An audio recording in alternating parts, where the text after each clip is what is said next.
Hi, everyone, and thank you again for joining us. It is my pleasure to welcome you to this Wheaton conversation with our 2023 Creative Glass Fellowship recipients, Eriko Kobayashi, Sadhbh Mowlds, and Ndivhuho Rasengani. I'm Pamela Weichman, your host and the Director of Education and Artist Services at WheatonArts. I am a white female with long brown hair and blue eyes, and I am wearing a green shirt. My pronouns are she, her, and I'm broadcasting from southern New Jersey, which I recognize as traditionally the land of the Lenni Lenape. Wheaton Conversations is presented by PNC Arts Alive, the United Nations International Year of Glass, and the Art Alliance for Contemporary Glass. We thank them for their support. Through membership, donations, and shopping at shop.wheatonarts.org, you also can show your support. Please consider exploring these options so we can continue to offer free programs like this. It is my pleasure to introduce my co-host for this program, Alexander Rosenberg. Alex is a Philadelphia-based artist, educator, and writer. He is currently the director of the Glass Studio here at WheatonArts. Alex, thank you so much for joining us and for leading our conversation.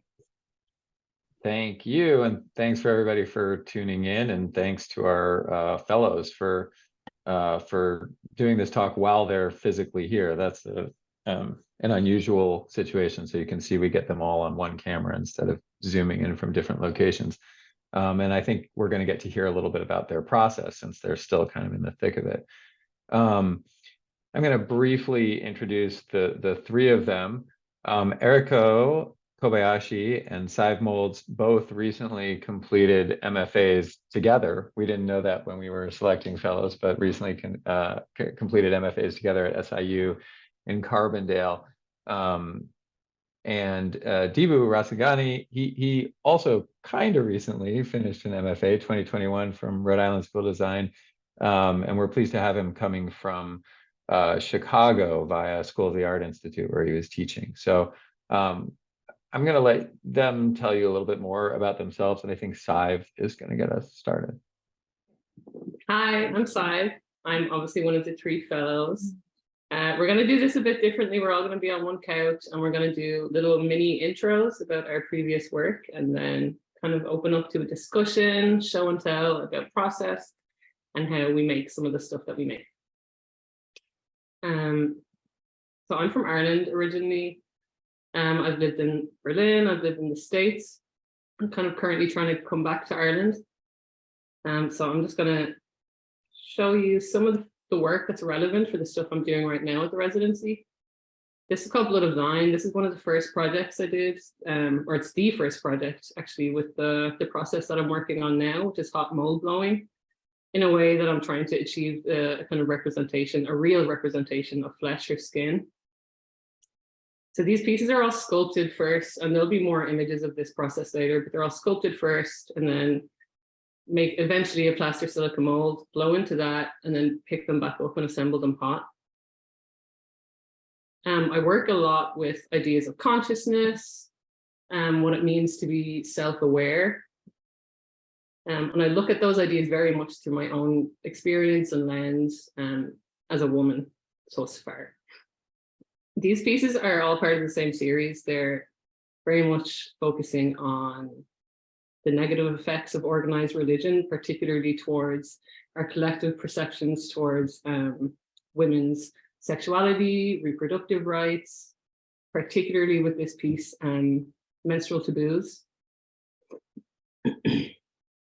So this is all the small blown glass colored, everything. I went on kind of like a religious kick for a while. Obviously I'm Irish, so I have a very dark humor Catholic upbringing, let's say. This is one of my first attempts at a full silicone figure. So I work a lot with hyperrealism, but also kind of on that verge of the surreal. This is a life-size chimpanzee, which was fully sculpted, cast, painted by myself. The heart is solid sculpted glass. All of these hairs put in individually by myself. And this piece is called Unmentionables. So you'll see, like, the motif of flesh comes up a lot, motif of skin comes up a lot, and I use skin very often as kind of a representation of the boundary between our internal and our external self, but also and particularly thinking about women as objectification. And with a lot of this, with the skin shedding or that like piece of skin, it's often kind of, oh, I don't know what I was going to say there. Let's just move on. Yeah. This piece is called Impressionable. And because I think about the consciousness a lot, this was kind of like a step back and I was thinking about the subconscious. So it's two busts that are looking at each other. But instead of a face, they have these kind of reflective rippled surfaces. And I was really kind of questioning how original someone can be, or are we all just these kind of fragments of the people around us?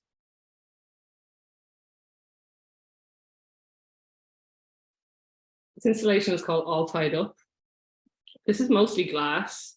It's two kind of amorphous beings that are constricted and suspended by this red rope, and in between them is this big mirrored globe that's kind of blocking their view from each other. Rope comes up a lot in my work as well. Again, with this kind of dual meaning, one being the tie or the bondage that we have to our external identities, but also that restriction that societal norms kind of has on us. So again, this is all hot mold blown. All the color application is done hot, but these have been mirrored afterwards. This is some of my less disgusting work. And also projects that I'm trying to make components for here in Wheaton. So I've been doing a lot of hot sculpting of limbs like hands and feet that I want to later take home to Dublin and make full figures with this particular process. So the full figures will be silicone, hyper-realistic, and then the limbs would be glass. I use transparent glass kind of only when I'm talking about the absence of something, and particularly when I'm working with hands, I'm thinking about the absence of agency or control, which is what I think we kind of relinquish when we kind of live by or adhere to the standards of someone else's environments, like social normalities and stuff like that. This piece or this installation, and it's kind of a dark image, but I don't know if you can see there's a mirror that this figure is looking into, and she's actually sitting on this disappearing tiled floor and she's shaving her toe. So you approach this figure from behind and you catch her gaze in the mirror. So there's this kind of weird moment or confrontation of like, oh shit, I just kind of walked in on something very intimate, but also the shame that she's feeling. It's a super simple statement, I guess, about just the absurdity of beauty standards or social normalities or constructs. Again, this is a mostly silicone figure inside this foam. And I do a lot of sculpting. I don't really life cast anything. For this particular piece, the hands and the legs were life cast because I was short on time, but all the rest of the pieces you see have just been sculpted. This is a pretty recent piece that I made in my last residency in Starworks, North Carolina. This is actually a self-portrait, believe it or not. Mm-hmm. It's called The Weight. And I will leave it on to Eriko Kobayashi. Hey. Hi, everybody. So my name is Eriko Kobayashi. I was raised in Tokyo, Japan. And I've been building my career in Seattle for I moved to Seattle last year after I graduated from SIU, Southern Illinois University, with Sadhbh Mowlds. So before this fellowship, my main technique, my primary technique was frameworking. So I will introduce my frameworking artworks first. So this is my first frameworking attempt work. So before I entered SIU, I had a struggle to learn, pass the English exam.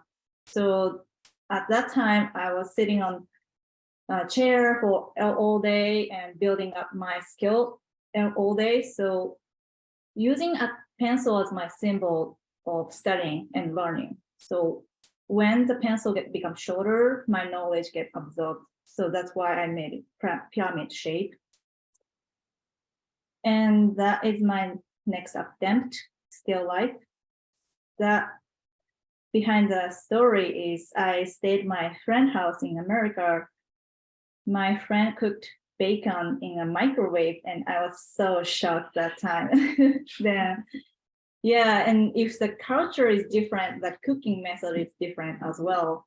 And that emotional shockness I wanted to present, or I want to decorate forever. So vessel, to me, the vessel is my like presenting or putting the beautiness of memory or motion. So that's why I put the bacon and egg. So, and then that is sunny side up, I call. So if when I cook the egg in the morning, I see the white part, it appeared suddenly in my life, but seems like it's all time repeating the same time, but it's not like a cloud. We are seeing the cloud all the time, but it's never, we will never see cloud at the like same shape. Tumble pencil. So this is talking about my language barrier as well. When I saw tumble pencil, like when I saw tumbleweed video, oh, it's the tumbleweed looks like in my head. Like when I talk English, always thinking about vocabulary or grammar, things like all terminology is tumbling in my head even now. So that is in my head, tumble pencil. Chewy socks. So after I moved to Seattle, there is a most disgusting sightseeing place in Seattle, but I loved it. Like all stimulation from that scene, smell and visually, and all my stimulation, it's go crazy that that moment. And seeing that, like, and I enjoy that many people visit the place and seeing that past or path or trace, seeing that through the chewed gum, I enjoyed a lot. So I wanted to recreate my thoughts or moment. And so I made a chamfer with broadcasting. I got help from Steve Hurt, who is my boss. So I jumped to one by one. So from now, I'd like to talk about my box series, which I'm currently trying to expand my series. So this is my first attempt about my box series, which is like 20 huge box. I graduated from Toyama Institute of Glass Art, and that is my graduation work. So my box series, I'm always try to find components to connect with people. So that time I went to America before my thesis show and before my graduation work, and I saw so many bananas in the grocery stores. And in Japan, compared to America, it's kind of different way to display the food or produce or fresh food. So next one is gummy bear box. Also, the gummy bear to me is my memorable foreigner candies.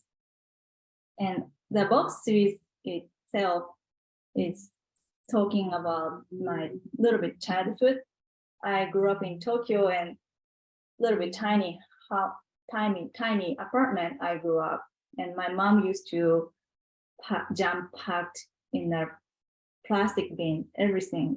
And my mom keeps everything in the plastic bin. And when I opened the closet, I saw so many organized box in my life. So I'm wondering what is obsession about our everyday life or food. So that is my concept. So before early this spring, I had a residency at Corning Glass Museum. I made diamond box there. And also this is my next step. I'm trying to make hyper-realistic food cities. You will see more after this, my presentation, but I'm trying to get more realistic food. Thank you. So I will introduce Ndivhuho Rasengani. Thank you. Hello, everyone. Before I begin, this is a piece that I made in collaboration with one of my dear friends this summer at Socrates Sculpture Park in New York. Thank you. Yeah, and this piece was the beginning of a lot of ideas that I'll be showing you in the slides to come, but also is the beginning of a lot of the work that I'm doing here at Wheaton. Cool. So firstly, I'd like to welcome you all to the themes and ideas that I circumnavigate my brain. I think a lot about visuals, architecture, space making, and installations.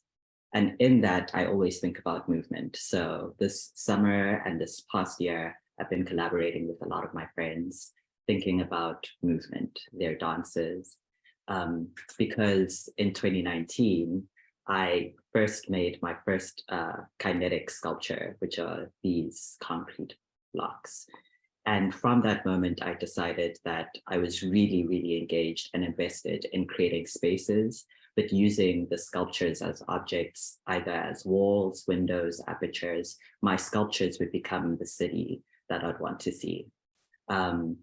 So a lot of the work here that you'll be seeing in this video is essentially me trying to either create tones and atmospheric qualities for the spaces I want to make, sculptures which create the borders of those spaces that I'm making or those installations. And the materials that I use, of course, aside from the visual language that I'm creating with the videos and the collage work, I think the sculptures that I make are always made from industrial materials, so concrete, steel, glass, always thinking about the built environment. And then I network these materials together to create armatures or, again, things that will frame the space. And once I've decided how I network these materials together, I then go and make these collages, which will give me a sense of what vibe am I trying to get? What kind of movement do I want people to be moving through the spaces that I make? And the two work side by side. So I'm always going between digital modes and then physical modes of making.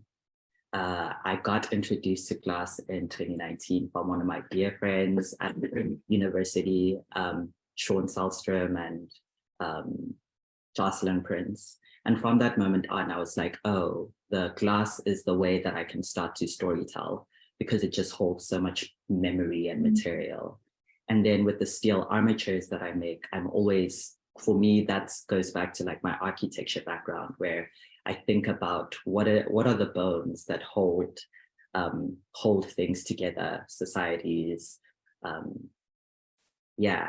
And then after moving and making kinetic sculptures, which this slide is showing, I was really, really fascinated by combining these two materials, steel and glass, and figuring out ways to make permeable spaces for multiple people to come in, multiple people to move differently in ways that make sense to them, which is why I keep coming back to movement. So really focused on creating kinetic sculptures that will come together to make an installation.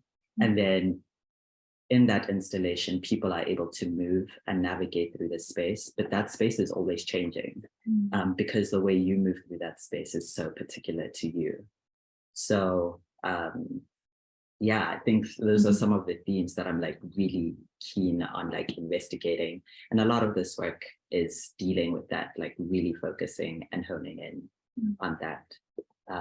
I'm always looking at tones and colors that feel warm and wholesome, because in the creating and trying to create atmospheres, what I recognize is that we are always moving with our senses. We're walking through and understanding things with our senses.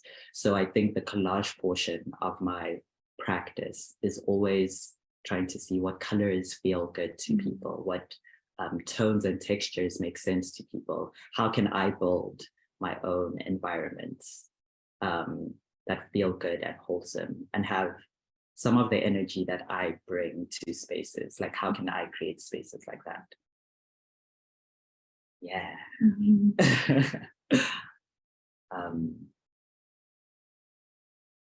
Yeah, I'm just gonna let this play for a little bit, just so that you understand and get a sense of all the things that make me excited or excite me right now. This is a piece that I actually did at Wheaton, but I'll give you more this collection of things. The processes that I'm like pushing here, whereas before I told you digital, physical, I'd always move between those two.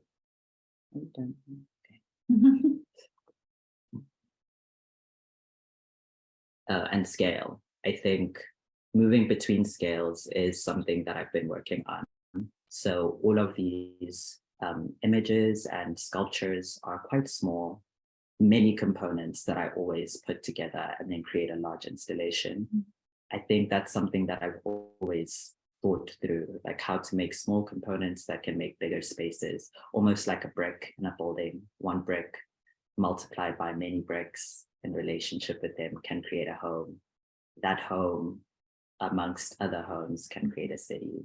And I think for me, I'm really interested in like creating and making components that have the energy and atmosphere that I want, and that will create spaces that are beautiful and, I don't know, encourage people to like see beauty. And something I'm very, very, very passionate about. Yeah, I think that is the end of my slide. Thank you. Yeah. Yeah. Yes, I mean this is the beginning of the last thing that I made during the summer. Cool. I think that's me. Yeah, so we're going to do kind of a discussion process based thing, and I think Ndivhuho's kind of going to lead that. Yeah. Or just to start with that. Cool. Because Ndivhuho's been working a lot with, like you saw some vague images of putting hot glass over warm metal structures. So we're going to maybe see more about what's going to happen there. Yeah. So diving into the process specifically here at Wheaton. So over the summer, I was at Socrates, New York, doing this guy. And this guy taught me, or this installation, this taught me how much I didn't know about metal, how much time I had to spend with metal. So coming here, I was super excited. We got taken to Fazio's, shout out to Fazio's, New Jersey, sponsor me, joking. But going there, I was like so gung-ho on like really finessing and figuring out my process, figuring out how to, sorry, I was meant to cut that part, but I essentially bought a bunch of steel rods and had a grinder on the table. And I decided that I wanted each of the components that I make to like really be crisp and fine. So I just went at a grinder and I started sculpting each individual component using the grinder, and then going through, as you can see, the grinder. Ooh. And music always be dancing as you're making. Agreed. Because happiness and joy is how we make. It goes into the work, I hope. But essentially, yeah, this is my process where taking rods and multiples, always working in multiples with me, because I think I get better as I start to like, I think we all do as we practice. Repetition. Yeah, repetition, just getting into that process. And having the grind on the table, maybe not the best idea. Did it safely, always do it safely. And because I got to do that, I got to get really close to the steel and get to really see, because I think that's one thing, and we'll talk about this more with these guys' process of like hyperrealism, how looking, this idea of sight is so important. Taking the time to be still and looking at what you're doing. So here, yeah, just working on each of the pieces, ensuring that I get everything smooth and up to the level that I wanted. This culminates into, wow, this video is so long. So we'll just continue. On the left here, are these your steel components? Yes, Did you ever do anything with the copper? I did. I don't have Not to images be of it. discussed. Yeah. Did not work as I had Okay. intended, but new Okay. things were learned. Okay. Yeah. Cool. Yeah, just play with it though in the shop. Dang. Okay. Sorry. Those components, each of those metal wires metal rods, then got put into a series of shapes and forms that I'm really interested in. Always played around with the compositions in order to have the glass slump in particular ways that were interesting to me. I was always trying to understand how it slumped, but once I did, I didn't enjoy that anymore. So then I had to learn very quickly how to go back and like, when I'm doing this, just organize them as randomly and haphazardly as possible. That way, when we go to the class, we're learning with it. So that's what I learned from this process. Make the components in the beginning as you want them, at the degree you want them. But when you're assembling, that's where you have to let the creative flow. Yeah. Which maybe that's how we build cities. Maybe that's how we should build cities. Or I don't know. Those components then got welded up, which I think Wheaton, what's great about this place is that I got time to spend on like the TIG welder, the grinder. I got time to really delve into my practice, where before I used to use a MIG welder, which was very different. I got to use sanding belts, like precise instruments that like got me to the thing that I wanted, where here I had to be patient, but also like really precise, which is like it's exciting. I used to be like, no precision, no master, but now I'm like, I'm me, choose me. And then this video just shows me actually slumping the glass onto the structure. Yeah. Eriko Kobayashi on the video. There's your credit, man. Yeah. You're getting it now. You're getting yeah, and that I think that's what one of the key things that I've been doing here during the residency. And all of that has culminated into this final guide. So that's just that process. And I'll stop and share more of the components a little bit later. Yeah. So for me, I'm always working with the glass having a mind of its own, where Sadhbh, you and hot sculpting, let's talk about that, where you're in full control. Yeah, I mean, I wouldn't never say I'm in full control, because that's impossible. Yeah. At my level anyway. But I do a lot of hot sculpting, as you saw in some images anyway. So a lot of hands, a lot of feet. This is just me at the bench, so I'm using a hot torch. These are all solid, and then I kind of attach these limbs to like tubes, which I'll use for armature and stuff later on. They'll all be covered by silicone. You can see some magical freestanding leg there. Yeah. Magic. Just some of the things I'm working on since I'm here. These are just components that I'm going to take, like I said, back to Ireland and hopefully make some full figures, or the feet will actually not be full figure, but some other or surreal kind of piece. Again, using that transparent glass all the time when I'm talking about this kind of absence of agency and stuff.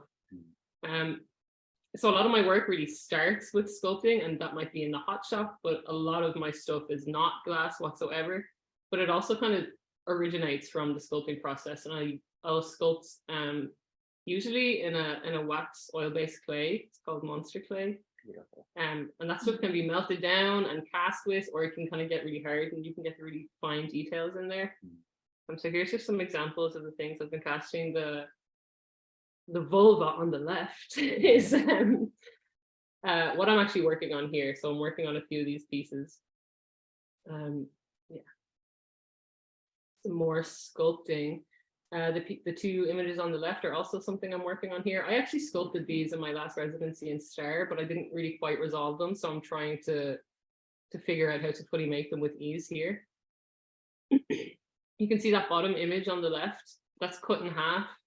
You can see the top one, I've had the ropes around it. I'm sculpting it to the rope, and then on the bottom one, it's cut in half, and that's in preparation for the mold making process. And this image on the right is that Unmentionables piece. And this is the mold making process of these two images, or these two pieces right here. So this is just a silicone, brush on silicone mold. What will go on top of this brush on silicone mold is a fibered resin. Is everything okay? Yeah. Yeah, so then there will be a mother mold around that. And then these will become my wax molds. So what I'll do is I'll take the clay out and then I'll pour wax into them. And these are the waxes that I'll get. You can see the larger pieces in the back are the waxes, and then these smaller ones are the ice creams. I call them honeycombs. I'm just going to say it. Yeah. And that's the mother mold at the back. That is the mother mold material, yeah. So this is kind of like, it's called Plasti Face. It's you could use fiberglass resin, you could even use plaster, but it's just so heavy. And this is just super thin, strong, expensive. And from those waxes, then I'll make plaster silica molds. And you can see in the bottom image there, that's in a kiln, and I bring them up to temperature. So they're hot when I get the glass in there to blow into them, that they'll take all of that texture, all of those details, exactly the same as a casting would, but it will be hollow and I have a lot more control over color. A slight difference what I do with my blow molds and what I think my hot blow molds, what a lot of people do is they use chicken wire, which I absolutely hate. So because I use a lot of woven fiberglass for my other mold making materials, I started using that directly, just dipping that in like bandages in the plaster silica in a couple of layers. And I make pretty big molds and they've never really burst. Well, if I do bad things, they burst. But they survive really well. So I would really recommend using, and it's not much more expensive than chicken wire. And this is just the blowing process. Images by Sean Bradley, who also assisted me so much this time. Thank you so much. Yeah. And you can see the image on the left is just making a big fleshy sausage to drop down into this pretty big mold. Making the small molds on the right and the bigger one on the left, that middle image.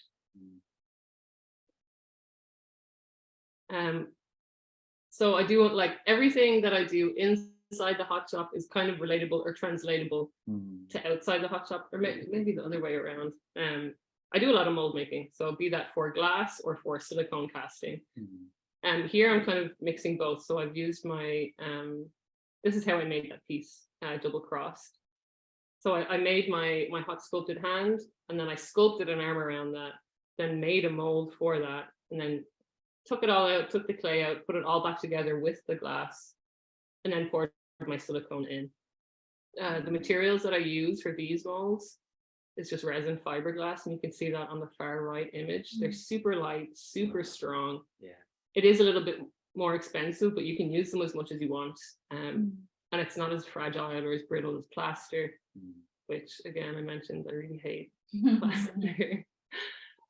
Here you can kind of see a setup on the image on the left. That's the clay wall. This is how I would do a two-part resin fiberglass mold for a bust. These are two separate images, or two separate pieces. But the image on the left, that's what it would look like just before I lay on my gel coat and then my fiberglass. And the image on the right is after the silicone has been cast. So you can see that red on the back, that's just a red gel coat resin. So that's just after being cast. Yeah, so speaking of molds, yeah, we have a lot of relations. I think our work is so drastically different, but there's all of these kind of components in between that kind of add up to each other. Yeah. So I make a lot of molds. Eriko Yes. also uses molds. Yeah. But in a different way. Yeah. I'm trying to like find out everyday objects and each components that I can play with. And luckily enough, I found these fantastic bottle. in How'd you my- find America? Yeah, we cleaned up. We helped to clean up this Melville, Wheaton, around this Dirty area, dirty town. So we contributed to clean up this town on the street by the railroad truck. Yeah. So we collect this bottle together with wonderful assistant. Yeah, I watched it one by one because if I fired with dirty bottle, it makes a residual and makes like a fat. We call it devitrified glass. If we fired an unclean glass, it's the result is not gonna be fantastic. So I cleaned one by one, and then on the far right side, I made a box mold and put everything together and fired together. Is it, do you mark Uh-huh. here so then you know how low it Yeah, goes so down, yeah, you know? yeah, that I figured out. Like good this Yeah. is 12 by, it's supposed to be 12 by 12 cube that I'm trying to make, that one. Mm. So I put maybe 14-inch tall and then I compress them together in a kiln. But in the kiln, it's everything bright and I don't know where it's Yeah. gonna be a 12-inch. Yeah. So on the far right image, I marked on the, What do you mark pro- that with? it's just a shell primer and I scraped off with You just pencil. scrape it, yeah. Yeah, scraped off with pencil or whatever. So yeah, graphite. Cool. And also the same way, I try to find a component that is, these are my rule. I want to use everyday object or everybody I can recognizable object I want to use from like 3 years old to 100 years old people. I want to delete the boundary between art or everyday realistic way. So in the WheatonArts, I found fantastic press mold, and Wow, it's yeah, it's so Yeah. cool. Thank you, Wheaton. Yeah. It's it's 150 years old mold press machine. yeah. So we pour out in the ladle. We scooped out hot melted glass with a ladle and pour into the mold and pressed it so that we can get same factory shape all the time. This was Yeah. a really cool process. Yeah, it's Yes, very so interesting. interesting. Yeah, so I feel privileged to use this machine because this press machine is only available in Wheaton and Toledo Museum, but not Toledo, Ohio. That I know. Maybe somewhere else I can access, but as I know. So and then I put in a box and compress together. So getting like a box shape is preserving moment of real life. Each moment I'm spending 1 second. Right now I'm spending my time, but unrealized, unrecognizable. Yeah. And I love that because Yeah. all of these shapes, Mhm. yes, they're everyday shapes, but they're everyday shapes from the past too. Yeah, yeah. So it's like you're connected. It's still a history. and Yeah, Yeah, yeah. history. Yeah, really beautiful. And the putting in the box shape is, I feel like obsession. Like this is mine. Yeah, yeah. So yeah, that is my process. And yeah, these are after the mold press. I got fantastic help from That's Jeffrey. great. Yeah, Yeah. the handle. We are so So good. excited. Yeah. Yeah. That mold is really Can complicated. you explain how that handle comes That- together? When I pressed it, it just go from this way and attached from the top. So it goes And I'm sorry, you can see Yeah. what it goes down there, and it goes up and in that way. Yes, yeah, up and in. Let's show where's the Huh? here. Yeah, So right there. no, you can't, we can't see that. Oh, you can't see. So, I think so. Yeah, it's a different Yeah, screen. different Oh, screen. dang. Yeah, But yeah. yeah, so the idea is that there's like a mass of hot glass in this mold, and then there's like a plunger that comes down, and then it spreads that glass all the way up. Yeah. And it's a really common way to kind of get the effect of like cut crystal and stuff like that. So there was a lot of imitation stuff going on, but a very cool machine. Yeah, so and then it was so hard to set up right amount of the ladle glass. Yeah. Plunger high, if the plunger is super high, the bottom thickness is Super thick. super thick, Yeah. or didn't go flow nicely. Yeah. So yeah, but we enjoyed a lot. Yeah. Oh, I think moving on from that, what we were discussing was this idea of components, using one thing over and over and over. And that process of ladling the glass onto hot casting was something that I've been obsessed with, and I think was the beginning of how I got introduced to glass. So I would come into the shop and I'm obsessed. Yeah. Love the cat. Mona, Yes, Wheaton Mona. cat, repping. Yeah. But yeah, for me, the shape that I consistently go back to is the moon shape. So just a perfect pancake. And with that pancake or that moon shape, I tend to then start making different ways of slumping the glass, so putting it back into the kiln. But my driver was always, again, glass and metal coming together. So I would take this glass and then slump it together, but also have metal components touching the glass always.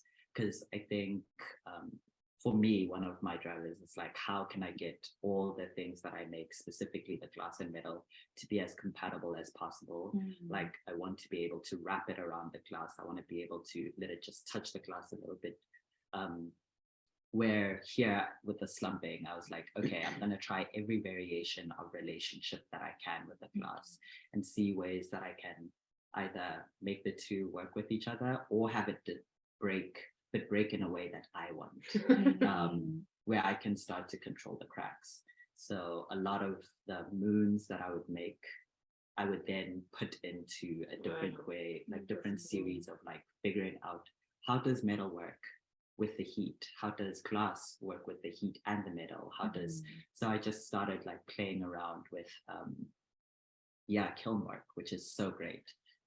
But so you use a lot of like, I know I'm not really necessarily in this video, but I know you use a lot of found materials. Yes. And like, how do you kind of distinguish between like the structures that you make? Yeah. And then like the materials that you might just stumble upon and be like, that has to be something. I have to melt glass over that. Like, do they become part of the same piece, or do you think they're like very separate? I think they're always the same piece to me. That's so what it's that city, it's that environment. exactly. The found pieces teach me things that I wouldn't necessarily know by just being there. Huh. Strange. But yeah, found materials, I think with the found materials, it's always still steel. So I'm always learning from those found materials, just in the same way that I'll be learning about the metal and the glass, how they naturally just make relationships with each other. But so also like when you talk about things like you want it to break the way you want it to break, but then you also want it to do what it wants it to do itself. Yeah. You know, but that's such a conflict in itself. So absolutely. The thing is, my desire to want to control cracks, because I've seen other glass artists controlling cracks, I love that idea of just being able to control the destruction. the destruction. Yeah. But every time I come to the material, every time I come to class, every morning, I have no idea how it's going to react because it's so temperamental.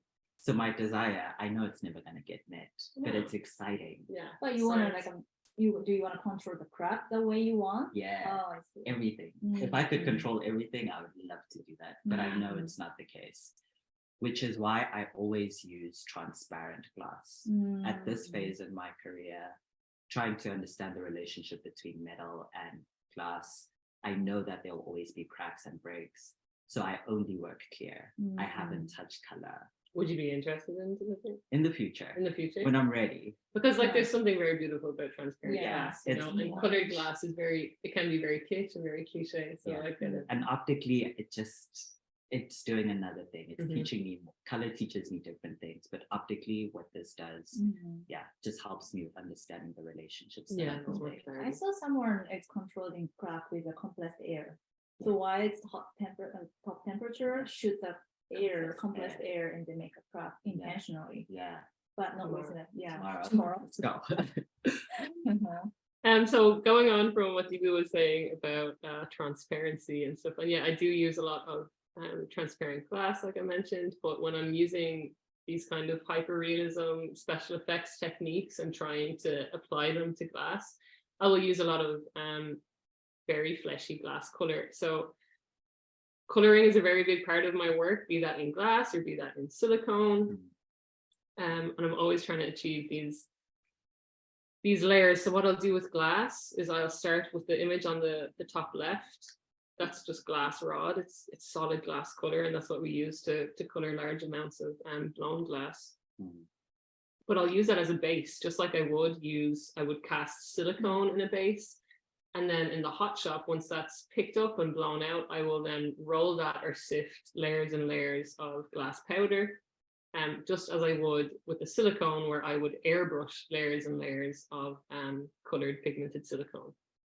So you can just see these two bottom images are stuff I'm working on here. Again, still trying to resolve some of these pieces. And this is some silicone coloring. So it's a really, like I said, everything's translatable. It's a very different process, but it's all part of the same in my mind, you know. So I'll cast this one thing, and then it's layers, really, really, really thin, translucent layers of vaguely tinted silicone on top of each other, just as it is with the powder in the hot shop. Yeah, you can see that right top image. That's my real hand, and then my silicone hand, and that's just me doing color testing. And yeah, it's not the best image, but if you could like zoom all the way into that leg, you could even see like the redness of the sock mark around the ankle. Oh yeah, sock mark. You remember that? Yes, yeah. It was a nice cut. Mhm. So with color, because that's the one color I'm not ready with color because of how many layers you have to. And there's so much theory as well, you know. You really have to understand. Yeah, Yeah. because you go the base layers and. But like if you look at skin, or if I look at my skin, right, and like It's not only surface. no, but there's depth. like greens, there's blues, there's yellows, like it's all of these layers of colors that you don't necessarily think of like skin or flesh color. But like you have to include them, otherwise your eyes don't really do the math. Yeah, and then after the coloring, I just threw in this random hair slide. This is like what I would do. It's one of the last stages is the hair work. Most proud of that eyebrow in the middle bottom. Look at that. On fleek. The eyebrows and the eyelashes are the trickiest, but it's along the rim it would be like individual hairs, and then as I go further into the crown it would be thicker plugs. Incredibly long amount of time, but very meditative. It's really quite enjoyable. You can just sit down and watch as much X-Files as you want. I usually mark the direction of growth with like a quilting chalk kind of wheel, but you can kind of see those yellow stripes on the chintz titties. But yeah, speaking of color and hyperrealism, which I think me and Eriko kind of, our work is so different, but I think like in the last couple of years we've there's one very strong connection, and I think that's like the hyperrealism, particularly in the work that Eriko's making in the last year. There's a lot of correlation, so I'll let you kick that off from there. Yeah. This past summer, I started doing more about hyper-realistic food, especially foods. So when I was at Pilchuck, I cast the real food from stealing kitchen from stealing, but with appreciation to the kitchen stuff. Yes. So the moment of like eating and having a food is kind of temporary happiness, but I want to preserve the moment too. So these you see on the screen, these are all glass. Yes, Look at that pizza. Yeah, That's a wild. pizza. Oh, you Beautiful. made the pizza. That's Alex Rosenberg Mr. pizza Alex. right there. Yeah, Chef Alex. Let's go. Yeah. And then dino nuggets. Diana, Diana French fries. In Ireland, it's chips. Chips. Chips. Chips. It is Yeah, chips. Chips. It And is in chips. Japanese, potato. Potato. We also say chips in South Africa. Chips. Oh, yeah? Yeah, We got you. yeah. Chips no. Potato. Okay. So try to get hyper realistic form. I cast from real food. Mm. But if I cast directly from the real food, the silicone gets absorbed everything from, like, if it's raw or, like, for example, bread gonna absorb that silicone. So I coat it with shallot, Shallot. Mm. and like a resin coating, and I cast it on directly to the silicone. Mm. So about the color, I mix the color carefully. I have a scale to mix each color. So, and then I have all notes I have. You so, mean you mix yeah. like Mhm. the amount of, so you're using glass colored powders? Yeah, glass color Bullseye. powders. Bullseye, yes. But when you're saying you're using a scale, is that because it's the ratio between Ratio. water and? Not water, just powder itself. So you will see the chocolate bar. Getting the chocolate color is the most Yeah. difficult part. So I tested chocolate bar. Like so many color Wow. tests I did. So about I'm using bullseye powder. So surprisingly, they don't have nice milky chocolate color, so I have to make it. Write a complaint. Yeah. You figured it out though. Yes, Yeah, I you really made wanted the to recipe. do that recipe and then make a chocolate for color. Yeah. New recipe. Erika. So yeah, so try to get the right color. I have to mix like 4 or 5 different color that comes with our You did it dosager. clear. Oh yeah, Oh, sorry. that's You're right. fine. And then also this technique we call freeze and fuse. That is relatively new, and I would say it's trending technique right now. Mm. So I wouldn't say easy technique, but acceptable for everybody. Mm. So because if I mix the powder, so I'm gonna go back. So I mix the glass with the water, glass powder and water, and the water glass paste, put it in directly to the silicone mold. Mm. So it's kind of we call hot dober technique Mm. traditionally, but that is similar technique. But we don't need to use glass and silicone mold. Mm. So you So- let that freeze. Yes. And then remove it from the silicone mold and it Yeah. stays And then together. So the you- left side in the kiln Unfired. unfired, surprisingly, And without any mold. without any mold. Right. So, but I have to be careful about the shape. Mm. Because if it's too high, it's gonna want to Yes, slump. it's gonna slump and collapse. Okay. I see. And there's a Yeah. lot of shrinkage. I presume. Yes. I have to be careful, but I'm getting there. Obviously, Yeah. Well, here. Yeah, and Well, also here. I have to research about the firing temperature and ratio about the color combination. So I like doing research a lot. Yeah. Mm. Also, it's funny because both of you, seeing you both sit in your studios and watch you do the detailed work of like either the wax working where you're stippling, this idea of like looking when you're looking at the colors to like match the colors. Yes. Yeah, you guys really practice a whole lot of focus and like looking actually. But yeah, I think looking. like observation is a really Mhm. yeah, it's a big part of art making, but it's a big part of life. And I think a lot of people are like more finely tuned to Yeah. like looking at things that other Yeah. people don't generally look at. Yeah. Or actually being more interested in looking at things that other Yeah. people aren't interested in looking at, you know? Yeah. And I think I'll also say this, and I don't know if it has any kind of merit whatsoever, but I'm the youngest of my family, and I know Erica's the youngest of her family, Are and you? Yeah. Youngest. I genuinely think the youngest, I've got a kind of biggish family.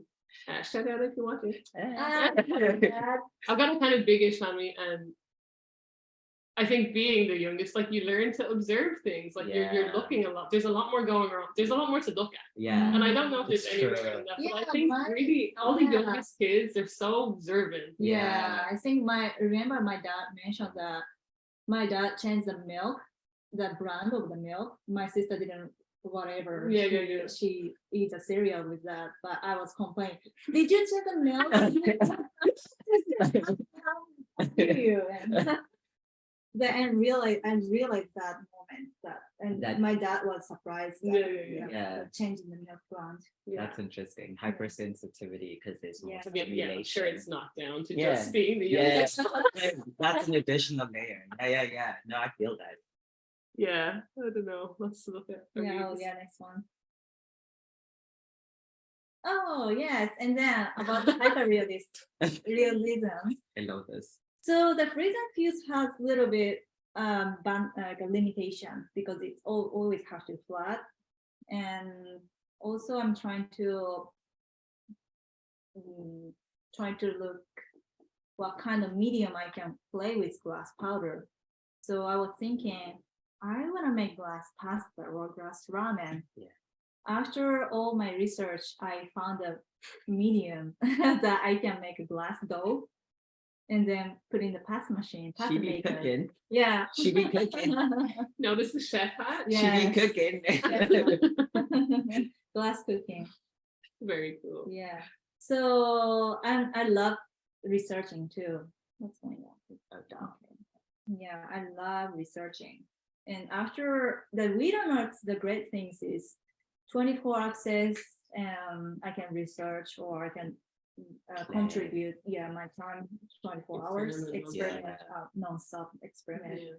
So finally, I was trying to find a medium that I can mix with glass powder, but the problem was if I fired with glass powder, usually makes soot or makes it black. So the left side of the image is unfired and the middle is fired one. And I finally found out that medium can burn up with a lower temperature. Mhm. So that's why I could make a ramen series. So I'm so excited about this. Yeah. So it's funny that you're mentioning. I was thinking of this earlier. Like your whole obsession was like American foods or foreign foods, but now you're kind of delving into like ramen. It's like a very Japanese thing. But I always wondered, like, do you want to make? What's the deal? Like, why is it so obsession about American food and not just like mochi or little Japanese? Kind of snacks? a world-wise, I feel like. So if it's like a mochi or Japanese pastries only, I feel like I can't connect with many people as well. Okay. So, and then I can make mochi for sure. But it's but you don't want to. It's just a conversation with myself or only Japanese people. Mhm. So, and also I enjoying myself being in America. Yeah. So Yeah, experiencing. Yeah. That's I cool. think I like the fact that you've also figured out the pasta Machine. the pasta machine or even this medium, because now you're working from a mold that is one phase Yes. to 3D. Yeah. You're sculpting now. Yeah. I mean, as well. Yes. That is my goal. Oh my God, really? That's Okay, it already, I guess. Yeah. Thank you very much. We have so many chat and comments. Oh yeah. Also, all the questions. Please. Oh, questions. So awesome to do. I have one question in the Q&A already for you guys from Noel. Is there a medium that you haven't worked in that you would like to in the future? I would love. I've like dabbled. I've taken a few classes, but I'd love to get more into woodworking. Not necessarily for my own work, for the work I want to produce, but I just think process-wise or like experience-wise, I think it's something I could definitely gel with. Woodworking, but like not for art, just for pure pleasure. Yeah. Now I want to learn clay class, hand-built clay class, since I explored it or since I found the material I can play with glass dough and culinary. That is the worst word for Japanese. It's a Culinary. culinary. Like food. Yes. Yeah. Culinary. Culinary lesson I want to get. Okay, great. Yes. Yeah. I think for me, I actually would say clay too, Mm. but I'm not ready right now. But that's the material that I have a love for deeply, like the earth. Because I work with bronze, so fire, dirt, I get it. Glass, fire, dirt. I think the last one that my brain's just like a little scared, hesitant is clay. And it's like the least scary. You say this, but it's so and thanks, Noel. And also thanks WheatonArts Yeah, for thank this you so really much. fantastic opportunity. You can see all the Polaroids that we've taken so far. We have a It's been a nice, really fantastic experience living together. yeah, we have a Yeah. nice gap. Yeah. Yeah, it's been fun. I think we've had so much time to just play, but also work seriously, but also like chill. Yeah, it's Really just good vibe. it is a very good vibe. And I think the facility is like having so much space to play has just been It's so like it's not even phenomenal. the space, it's the freedom, you know, it's the Yeah. trust, and that goes a long way. Yeah. And being here with y'all, Yeah. beautiful. Yeah. If Yeah. there's any other questions, Yeah. what else Question would you love to time. hear some?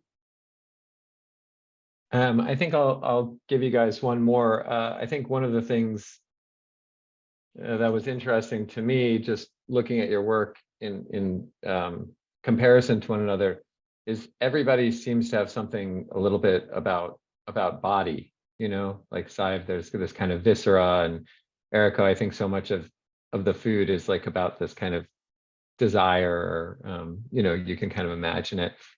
And Ndivhuho, thinking about, you know, how you're always thinking about like kind of a figure in space, or like how a body moves around things. I guess one of my questions for you guys is like, is there some kind of inherent connection between glass and body? Or, you know, or if there's kind of something else that you want to talk about the body in the context of your work.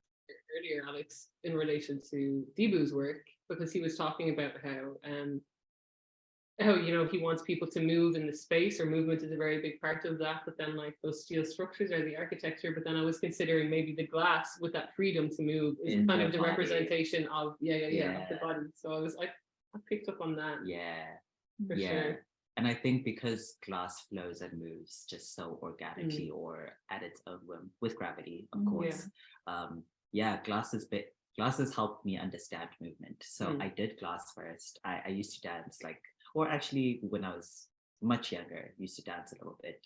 Never considered motion or movement that much. Once I came back to glass after doing architecture, where all of the photos and images of the architects, there was never humans. It's all about the building being the object. And I was like, okay. Once I got keyed into glass, I was like, oh snap, this thing moves in a way that makes me consider gravity, makes me consider my body in relation, because it's hot and everything. So I think I really enjoy it being the medium for either person or just another being that's teaching me how to navigate space and move around. Yeah, it's funny, like when you're talking about like your own body, because it's hot and everything.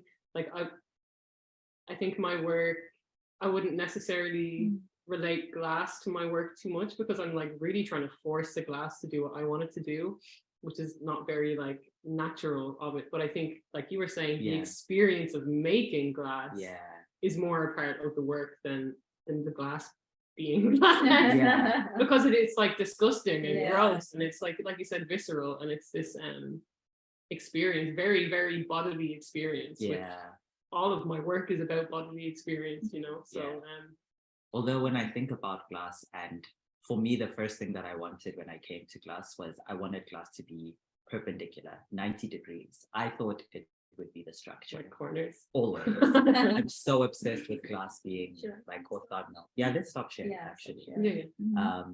But glass always wants to be round. It always wants to have curves in it. It moves. Sexy. It's so Sexy. it's so sexy. So just wholesome. Female. So the way you work and sculpt with it, the body makes all our forms. We are made of ovals and circles and curves and indents. It feels natural. yeah, when I see you sculpt, I'm like, oh, it makes sense. What happened? Love that. Yeah. Thank you. Yeah. So yeah, follow us to us. Three of you seem to get along wonderfully. Any collabs in the works for the future?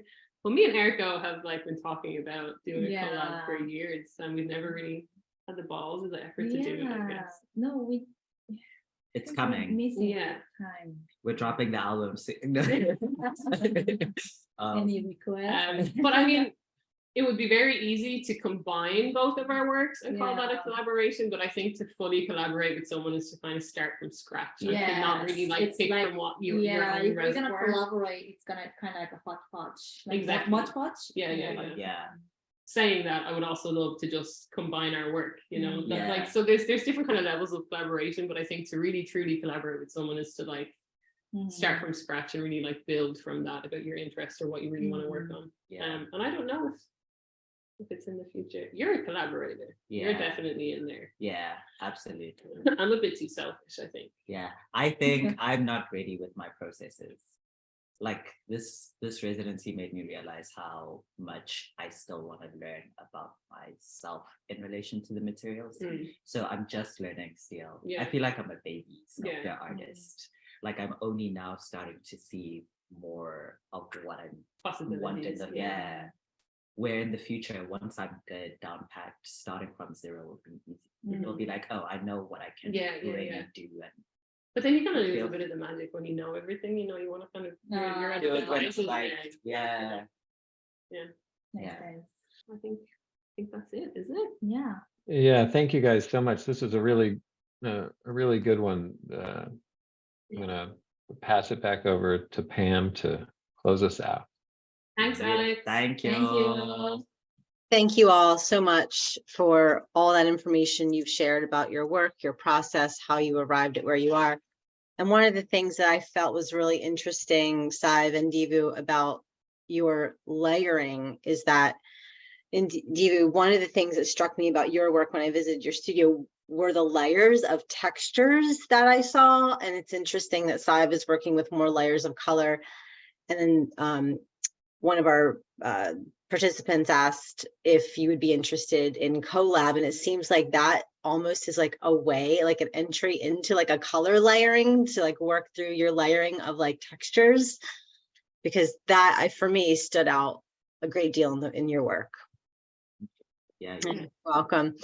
Everyone, thank you so much for joining us here. If you would like to learn more about the artist that spoke, you can check out their Instagram. Their handles are listed here, as well as QR codes that you can scan that take you directly to their Instagrams.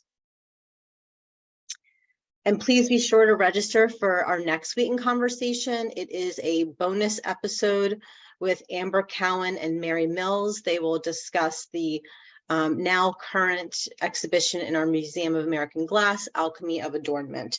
That will take place on Thursday, December 7th, and that registration should be live on our website, so please visit that and register soon. Again, I'd like to thank you for joining. Please visit WheatonArts.org to learn more about the organization and other programs we offer. If you would like to, you can download the chat, or if you would like to receive the chat, you can email me directly. Thank you so much for joining, and have a great rest of your day. Thanks, everybody. Thank you. Thank you. Thanks all of you. Bye. Appreciate it.